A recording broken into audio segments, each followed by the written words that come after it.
There we go. Okay, I'm still working on my background. I've been doing this show for about 3 years, and I still come up with a better background. But I'm sitting in a Bonner a stadium old chair, and my lighting is terrible. I know, but and Nice. I'm wearing a Chiefs hat. I'm a big Chiefs fan. I don't have much curling stuff, but maybe that'll change. Yeah. Yeah, it's good. Right on. Well, thanks so much for doing this. I really appreciate it taking the time. Yeah, no worries. Thanks for having me. Yeah, for sure. So you had a heck of a Briar, especially this past year, but kind of tell us about, Jamie Cooey, the person, the curler, and how you have gone to 14 Briars and just kind of that story.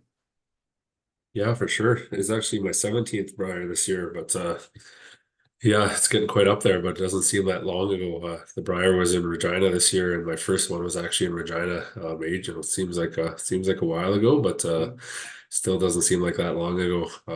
It's gone pretty quick, but yeah, I don't know. Jamie Cooey, the person, just kind of grew up in the north with my brother Kevin and Carrie, and our parents kind of got us involved in curling at a fairly young age, and um, yeah, Kevin and I, we started at what they called Arctic Winter Games, and a lot of our youth just from the Northwest Territories just finished Arctic Winter Games over in Anchorage or over in Alaska near Anchorage. But that's kind of where we started, and we were lucky enough we got silver at Arctic Winter Games in our first year, and then a month later we went to national event and we got silver at the national event, and just kind of from there figured we can compete at the national level right at our first one, and it's kind of just blossomed from there. Obviously Kevin's really taken off, and I curled with him in men's for about 4 years after we both finished or both went to university in Calgary. Yeah, and then yeah, he kind of took off on his career, and I moved back to the north, and with my wife and our future wife, and started our family, and just that's been home, and just love the Northwest Territories and love representing Northwest Territories, and myself and Carrie have represented them for forever. So Mhm. yeah, I've always worked out of the Northwest Territories for the government of the Northwest Territories, and now I work for the Gwich'in Tribal Council, which is located out of Inuvik, which is our First Nation, so my Kevin and Carrie's First Nation. So that's been pretty cool. Started that last year, and yeah, just trying to make things better for the residents up there, and well, trying to represent them on the national level while curling. Yeah, nice, awesome. This particular Briar you had in Regina, you guys kind of made some history. Um, Going into making it into the playoffs, the top six. Um, Quite a moment for you guys, honestly. I mean, that had to be quite the feeling. Yeah, it was pretty cool. We did it how many years ago? It'd be 12 years ago, I guess. In 2012, we did it. It was a very different Briar. It was back when we used to do the round robin. So you played every team. We used to play the Yukon to get there. But you played every team, and we made the playoffs then. And then we actually played my brother Kevin in the 3-4 game. Only four teams made it back then, and we actually played him in the 3-4 game. And we lost the bronze medal game in an extra end. So that was pretty cool and unique. But I would say the top curlers really changed their game since then. Like that was back in 2012, and then I think we used to be able to compete. I think we could compete at a high level where we are kind of top half of the field from the Northwest Territories for about 4 to 5 years, and then I'd say the top teams really just went from here to here, right? It was like a year or two later, and they raised the bar so high with the focus on the Olympics and everything, and the bar just went so high. So it's been a real struggle and battle since then. And but this year at the Briar, I think you saw, not just us, you saw Northern Ontario, you saw PEI, you saw all these kind of other teams that weren't in the top echelon, really make a move and really close that gap a bit this year. So it was pretty cool to see, not just us, but a lot of other teams kind of like us that we think we match up against, just raise our level of play for the one event, right? Like Mhm. we're teams that focus on the Briar. That's what we focus on, right? These top teams, they do that too, but they've got such a busy schedule. Playing however many games they play a year, but from the get go, we're really trying to peak for the Briar, and that's kind of our focus in a lot of teams. And I think, yeah, you really saw that this year with a lot of teams doing that. And we were fortunate enough to be the one that got into the playoffs, and Yeah, it was a pretty surreal moment. Like it was, yeah, you haven't been there in a long time, and haven't been close in a long time. So yeah, it was pretty emotional moment, and it was a pretty cool moment for all the families. Yeah, definitely, right? Because as you say that the field is crowded. I mean, you got Botcher, you got McEwen, you got Dunstone. It's pretty wild, right? So we see teams go over to other provinces to get out of their province so to reach at the Brier, and you've stayed with it. You've had Ryan Fry on your team as well. So so that's been pretty cool. What have been some of your other teammates that you've had? Yeah, been a long road of different teammates. Um, yeah. So I mean, I started with the Whitehead brothers, and those were kind of who Kevin and I grew up playing with. Mhm. So yeah, when I moved back to the Northwest Territories, I played with them for a while, and yeah, I mean, we went to our first Brier, and we went 5-6 in Regina. Again, pretty cool. And thought, hey, we can focus on this event and compete, right? And then, as a couple years later, we were, I think we got off to a 4-1 start, and we were hot, and then, we just kind of limped in the middle, and then kind of came back late, but a little too late. And then, yeah, then kind of changed the team up as the Whitehead brothers started to focus more on other things and weren't too interested in curling. So, you know, just longtime Northerners like Tom Nogler, just good Northern families and things like that. And, good group of guys that are friends and Mhm. willing to put the hard work in. And yeah, and then, in 2012, again, it really just clicked. I think we showed up and, our first game against Nova Scotia, we just got pounded, right? Like a team you think you should beat, and you just get pounded. And it's like sport, right? The next day you go out and you beat Glenn Howard and you beat Brad Jacobs, right? And you're just like, holy smokes, like what is going on here, right? And yeah, that kind of set the table for that week. But any day, like it doesn't take much to have an off day when you're playing Botcher, Dunstone, Cooley. It takes one miss from one of your teammates and you have a one bad end, and then you got to start taking risks, and they keep pressing, and yeah, Mhm. it just gets harder and harder from there, right? It doesn't take much to have a bad day, but on the flip side, it doesn't take much to have a good day too. You get a break, put some pressure on, get a miss, and yeah, you go from there. So I mean, it's sport, right? Any given day, anything can really happen, and just hope you wake up on the right side of the bed on the right day.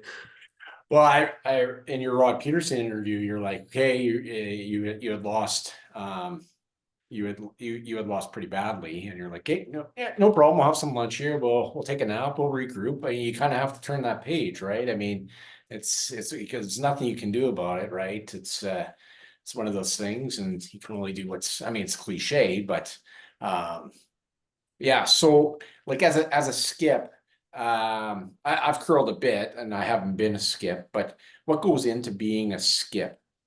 Like we talk about, it's Kevin Cooey's team, but it's the four guys. How does that all kind of play itself out? Yeah, for sure. The four guys, each team's a little different, right? And how they manage their team, and depends on just that team DNA, I guess, and how they make themselves up, right? So, I mean, as a skip, you got to be the leader, right? You got to kind of lead by example out there. You're the one that's making the calls, and although the team all gets input at the end of the day, you got to make a call, and that just goes with your feeling and your gut feeling, right? So, I mean, you gotta be a leader, you gotta be balanced, you listen to your teammates, and just find the right mix that works for your team, right? So, yeah, I think everything goes into it, and how best to get the team playing as it is, and if the skip sway is not the right way, like I've learned over the years, right? And you need to really share what you're seeing on the ice with your teammates, and them sharing back. I say you see the best teams in the world, and you watch them on TV and how they communicate about every path, every stone, everything that they're doing, right? And Mhm. it's like I really admire that. Like they've been at the top of their. You watch Gushu's team; they've been at the top of their sport forever, but they're killers, man. Like they don't care if they're playing the Northwest Territories or Jamie Cooey or Kevin Cooey, man. They're out there to kill you, right? They're just that tenacity, and that how long they've been doing it, and that level of detail, right? But that's their job, and that's what they go out to do, right? Just that competitive drive, and they just want to go out there, they want to kill you, they want to get back to their locker room and then refocus on the next one, right? It's that's pretty cool just to see that, right? And I see that out of my brother, right? They're just those guys they're all those top teams. They're just killers, man. They're friendly and everything, but they're like any other competitive sport. They just wanna beat you down and move on to the next one. So each team's different. But yeah, as a skip, it's just more. You got to read the ice. You got to be a leader. You got to make the big shots when you have the opportunity to let your team win. Just kind of falls on you, but your teammates are there to support you the whole way. For sure. I was in Brandon for the Brier in 2019. I think I watched you playing Gushu on a Sunday afternoon.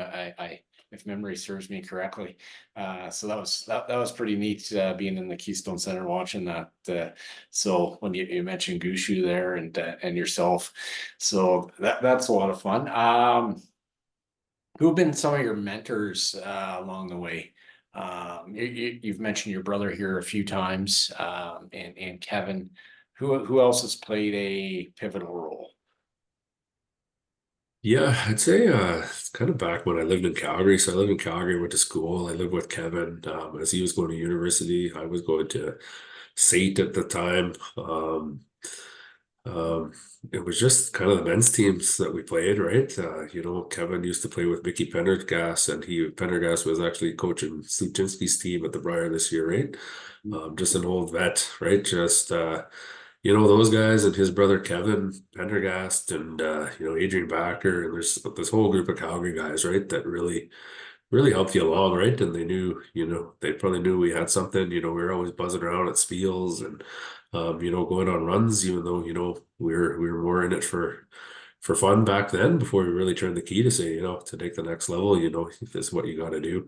But just yeah, there's a whole list of folks from Calgary, old timers, that just really helped us along through it the way, right? And yeah, just those whole list of that. I don't even know the names, but yeah, I know Mickey and Kevin Pendergast are some of them that come to mind from the Calgary days, and still talk to them, still love running into them and just talking about the old days and spieling with them and things like that. But yeah, and to where we are today, it just seems not that long ago. But then you're watching the Brier, you're going to the Brier just to watch and stuff, and yeah, you're partying in the patch, just watching and all the teams when it was in Calgary, and then boom, yeah, suddenly you're in it, right? And you're Right.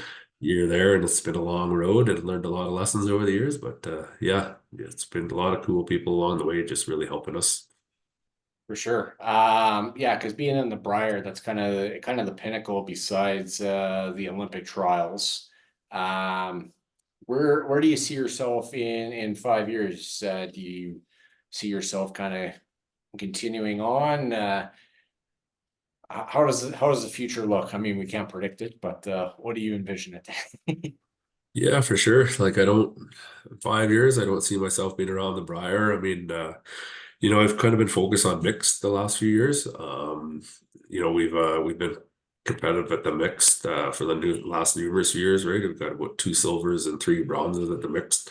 Still missing that gold medal, right? So actually teamed back up with Kerry this year, and we're going to the mix in St. Catharines in November. We just won the weekend after the Brier. We're in Yellowknife actually curling, so we're going to the Okay. mix. So that's kind of my focus, right? And that's Yeah. kind of the first week of November. So we just try to peak for that, go to mixed. We're really focusing on trying to get that gold, which is the medal that's been missing us at the mixed.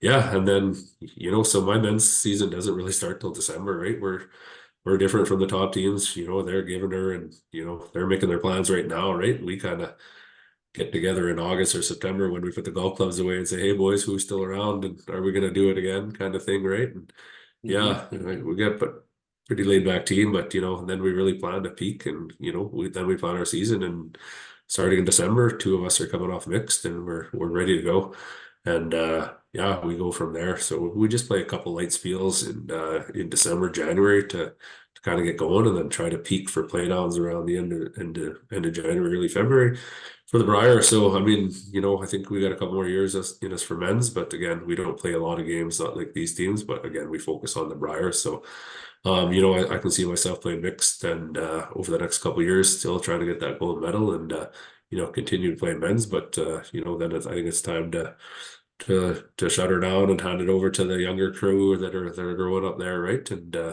help them out and do whatever I need to do to get them some experience so that they can be successful at the Briar in the future. For sure. Do you teach curling on the side? Do you coach curling? Sorry, I'm spring break. Wife's a teacher, so teach. Do you Yeah, coach? Do you coach curling on the side on Saturdays, weekends, that sort of thing, or yeah, I pass don't that down to really. the younger generation? Yeah, I don't really actually like I used to when I was when my kids were young. My kids are 18 and 15, almost 16 now. But I was so busy with my career, junior curling was like 5 o'clock, 4:30 on Mondays, and I was making it every 2 or 3 weeks, right? And they were really into it anyway. He's a hockey player, she's a figure skater, which is great. They're very busy at their sports. Now he's a baseball player, so they just love their sports, but unfortunately curling's not one of them. But other than that, I'm always around to help teams out, help NMT teams out if they do ask me for support. Yeah, more than willing to put my time into that. But not official coach, but I think I got a lot I could help pass on, through all the years that we've done it for the Northwest Territories, right? All the wins, all the losses, all the lessons you learned, and you know, you know, we've kind of proven if you're from the north, you can still do it. If you get 4 people, right? You need 4 people, and you got advantage of there, right? Your rink's right by your house. You just need a good coach and 4 dedicated people, and the world's your oyster. You can really do it if you want to. Definitely. Do you think there's a bit of a quote unquote stigma from the north, like as you say, that they can't, you got to find 4 guys, like it can be done, right? Um, or how do you think that's viewed? I think that view is kind of going away, but um, yeah, how do you see that? Yeah, I think it's going away. I mean, I think we've proven over the years that we can beat anybody. We've upset even though our bad years, we've upset a Gushi or another top team, right? That's making a run, right? So they gotta kind of show up against us, so that stigma should be gone. But it's like any other sport, right? You got a small population base to pick from, so you're obviously going to be at a disadvantage to fight for. Just with the talent that you need, right? Yeah, you can only coach so much, but again, it's just about getting the right 4 people. And fortunate today with the rules today, we do need to travel to go to school and stuff, so people can still go away to school, get educated, and still curl out of the north, things like that. So there's avenues that are working for us, and yeah, again, I think that's going away, but hopefully we can get a good group coming back behind us. So when I retire, that we do have another group ready to go, ready to get experience, and ready to learn the lessons of the prior, so they can perform there in the future years. For sure. Do you have any superstitions as a skip, as a Oh curler? yeah, oh big time, yeah, yeah. Yeah, if you win a game, you got to take the same route to the rink. You got to do everything about right? And we had a couple of disastrous. I think the day we went 0-2, got our butts kicked live on TSN twice in a row. Like we showed up, and I think I forget something happened to me. Something happened to me that I think I cut my head shaving or something that morning, and then we showed up at the rink, and my second's water bottle leaked all over his pants, and it's like, holy God, boys, maybe we should just go to bed and try again tomorrow. And then, yeah, you're on TSN, you get you get kicked your crap out of you twice live on TV, and you're like, oh, well, that day didn't start right and it didn't end right either. So, yeah, let's try again tomorrow type of thing, right? So, Right. yeah, very superstitious, right? And then I think right before we played McEwen in the playoffs there, yeah, my knee brace broke. It was just a disaster. It was so very superstitious about the small stuff that can really just throw you off in the background, eh? But just different things. I don't think it doesn't throw you off on the ice or anything. Once you're in the competitive game, you're in the competitive game, but you're just like, oh my God, like what is this happening? Why is it happening right now? But yeah, obviously superstitious about small stuff like that. Right. Yeah. It's good. Yeah, yeah, I think we can all relate with whether it's work or whatever, right? Like, why is this happening? You know, if something bad happens first thing, okay, well, that's how the day's gonna go. But I'd like to think I'm a half full guy, not half empty. Yeah. Um, what else was I going to ask? Favorite Briar location? There's been Brandon, Regina. I should have had more of them written down, but I'll let you answer that question. Yeah, I gotta stay in Saskatchewan. Regina again was my first prior. My last prior in Regina is likely going to be this one where, we made the playoffs on a miraculous run again, right? And then Saskatoon is where we made the run in 2012 to make the playoffs and play Kevin in the 3-4 game on my dad's birthday. It was just kind of the coolest family Wow. moment, right? And Yeah. but yeah, I'd say there's something with Saskatchewan and Curlin with me, and we won a couple spiels in Saskatchewan, so yeah, that's definitely the place. Yeah, that's awesome. What does Jamie Cooey like to do for fun? Yeah, yeah, if you see my history, you're not shy about ever having a beer or anything like that, right? But Yeah. that's part of it is, to me, it's somewhat the fans, and when you're at the Briar, right, the fans want to talk to you, want to meet you, have a beer with you, whatever. That's what it's all about is meeting as many people as you can and giving the fans, something to talk about. The fans of the Briar are just amazing people, right? They go year in and year out, and just seeing them grow relationships over the years with friends and see who's going to the Briars and everything. It's so cool. But yeah, just for me, outside of that, it's golf. It's family and even enjoy work, enjoy my job, and just driven to do that. But yeah, just down to earth, like we'll go and watch the Edmonton Oilers here and things like that, right? So, sports fans, yeah. So just like any other guy, lots of sports and watching sports on TV. So yeah, that's what it's all about, and just meeting friends and curling fans, and throughout our careers, we've met so many friends all over Canada and the world. It's just amazing the network that curling's brought to us. Yeah, it's kind of like when people go to the Grey Cup. I know a guy who's gone to every Grey Cup since '84, and I've been to Grey Cups, and it's like, yeah, it's just like, hey, I'm going to see you once a year. I'll see you there, just like the Yeah. Briar. I'll see you at the Briar wherever it is, right? And it's such a Canadian thing with the whole patch and everything else. Did you have a fan heckle you in Regina? I don't think so. No, I did not. No. I saw that in the Gushu game on the Friday night. He had to be removed. So Yeah, the Gushu game is that, yeah, but I like to see myself as a man of the people, I've been yeah, into the patch with them and stuff, but no, right. lots of support there from folks. Yeah, No one heckled us. yeah. There's been a few Briars where fans do heckle you and it's easy to get in your head, but yeah, Oh, well, really? that's just part of the sport, right? If you Yeah. want fans there and if fans close by and everything like that, it's gonna happen now and then, right? But I think that's what it comes down to being an athlete and your mental tenacity, right? Like Gucci showed it this year. I think he was getting heckled there, had to step out of the hack a few times, like to resolve it. And then he Yeah, made just this miraculous shot right after that, right? Like just amazing. Yeah. yeah. He's gonna have to be removed. That's what I heard on the telecast. But what I have found with curlers is that they're very hospitable. It's the Botcher game was in Brandon. Their third. He was just chatting it up with us. The guy I was with. It was just wild. Like Molding, Darren Molding. Yeah. He just giving her. I was like, okay, well this is kind of neat. You don't get this at a hockey game or whatever else. So. Uh, Yeah. yeah, that's good.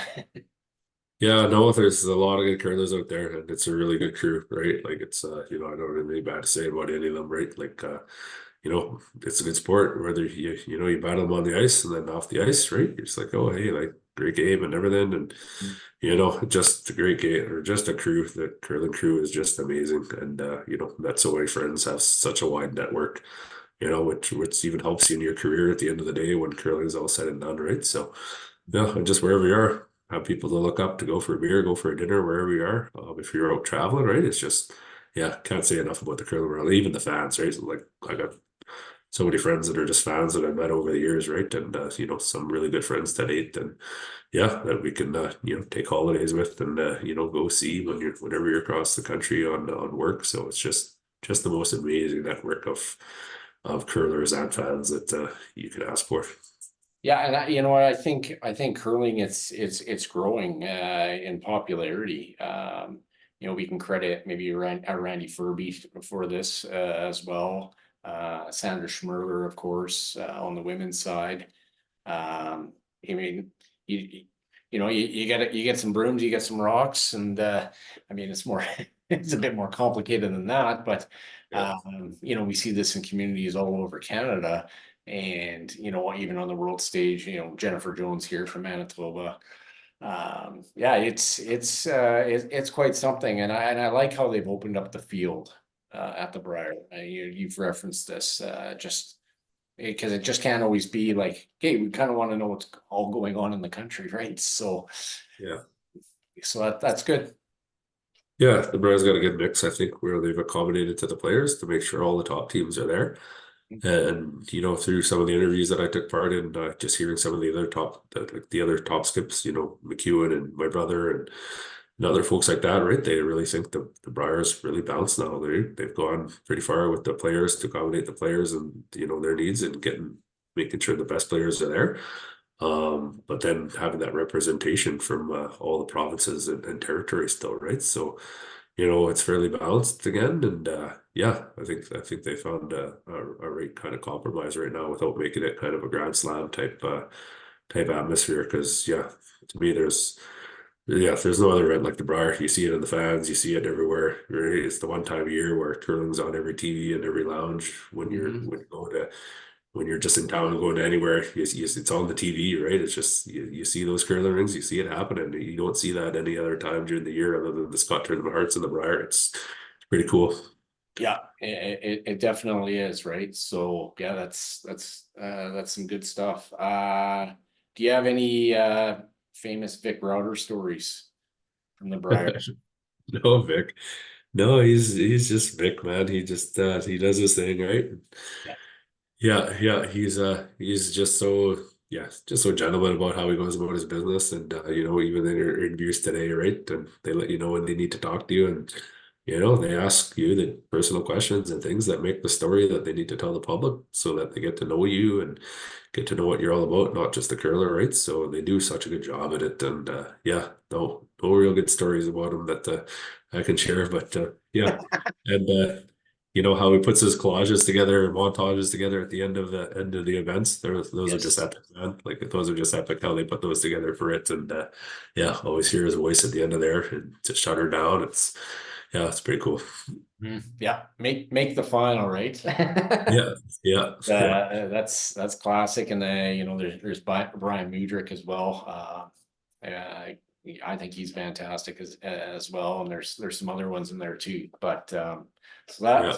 that's all good. Woodrick's great. He was asking me and Glenn, my third, for a picture. We went to watch my brother Kevin and my third Glenn's brother Mark at the Pyeongchang Olympics, and Moody was asking for us for a picture that we could put on TSN, and we scoured Facebook and everyone. We're like, yeah, there's a beer in every picture here. We can't, yeah, none of them, not just one beer either. So we're like, there's no pictures we can share from that whole trip there.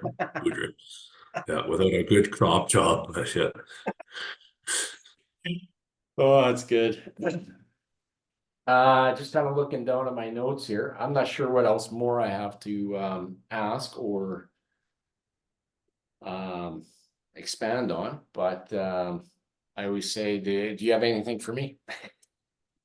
No, man, no. I was just interested in the podcast and everything, and yeah, thanks for having me. It's always cool to do these types of things. Yeah, I again really appreciate you wanting to come on, and I mean it's great. It's something I've kind of started here, and well, my buddy and I we started, and it's kind of expanded. It's pretty wild. I'm having Brad Johnson on, former Minnesota Vikings quarterback, in a few weeks. So Nice. it's one of those things, and you are the first curler I've had on. Oh, amazing. Well, I'll So take that as a compliment then, man. yeah, I have reached out to others. I won't mention their names, but I'll just create the list in my head. yeah. And yeah, I mean, if you maybe the Brier is going to be here in Steinbach one day. Yeah, We're building this event center. I had coffee with the general manager today, and I said, hey, we got to get the Scotties, or I said the Scotties. I didn't say the Brier. He goes, oh yeah, yeah. So yeah, yeah, maybe I'm opening my mouth too big. So, but if you're in Steinbach, I'd love to do a coffee with you sometime. Yeah, sounds good, man. Yeah, to me, small towns, they do such a good job, right? That's where the mix is all the time, and you get the Mhm. volunteers, and it's just an amazing atmosphere, right? Like I think the Reginas and them, they're the perfect size for a buyer, right? You know, we played in Edmonton, Calgary, they're just too big, right? But you know, the small towns, the smaller rinks get really pack it in there, make it loud. Those are the right size venues, I think. Yeah, I lived in Saskatchewan for a bit, so I get the whole Regina thing, and you know, there's basically one street, it's Albert Street, and maybe Dudney on the other side of town, but you make your way to the Agrodome, and you're good to go.